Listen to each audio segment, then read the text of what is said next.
മനസ്സിലാക്കി വെച്ചിട്ടുള്ളത് അലി റളിയല്ലാഹു അൻഹുവിൻ്റെ മറുപക്ഷത്തുള്ള ആളുകളൊക്കെ അക്രമികൾ. അതിൽ ആരൊക്കെ ഉണ്ടെന്നുള്ളതൊന്നും അവർ ആലോചിക്കുന്നില്ല. പ്രത്യക്ഷത്തിൽ പറയുമ്പോൾ ഒരു മുആവിയയുടെ പേരാ പറയുക. അതേസമയം ആ കാലഘട്ടത്തിലെ പ്രമുഖരായ എല്ലാ സ്വഹാബികളും ഈ അലി വിരുദ്ധ ചേരിയിലാണുള്ളത്. അലി പക്ഷത്ത് അലിയുടെ കൂടെ ഉണ്ടായിരുന്നത് എടുത്തു പറയാവുന്ന രണ്ട് സ്വഹാബികളാണ്.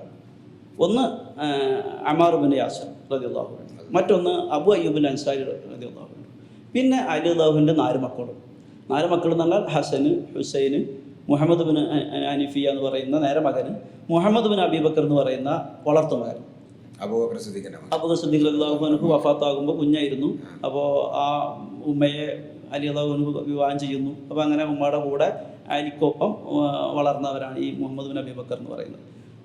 ഈ 4 പേരും നേരത്തെ പറഞ്ഞ സ്വഹാബികൾ. ആദ്യത്തിൽ ആ ഫസ്റ്റ് ടൈമിൽ ബൈഅത്ത് ചെയ്യുന്ന സമയത്ത് കുറച്ച് പേരൊക്കെ ഉണ്ടായിരുന്നു. അവർ പിന്നീട് ഈ അലി റളിയല്ലാഹു അൻഹു ആദ്യം നമുക്കിതൊന്ന് ഈ പ്രശ്നങ്ങളൊക്കെ ഒന്ന് ഒതുങ്ങിയിട്ട് അക്രമികൾക്കെതിരെ നടപടിയെടുക്കാമെന്നൊക്കെ പറഞ്ഞിരുന്ന അതിൽ വിശ്വസിച്ചുകൊണ്ട് കൂടെ കൂഫയിലേക്ക് പോയ കുറച്ച് ആളുകളൊക്കെ ഉണ്ടായിരുന്നു. സ്വഹാബി വര്യന്മാരായിട്ടുണ്ട്. അങ്ങനെ പ്രധാനികളല്ലാത്ത പലരുണ്ടായിരുന്നു.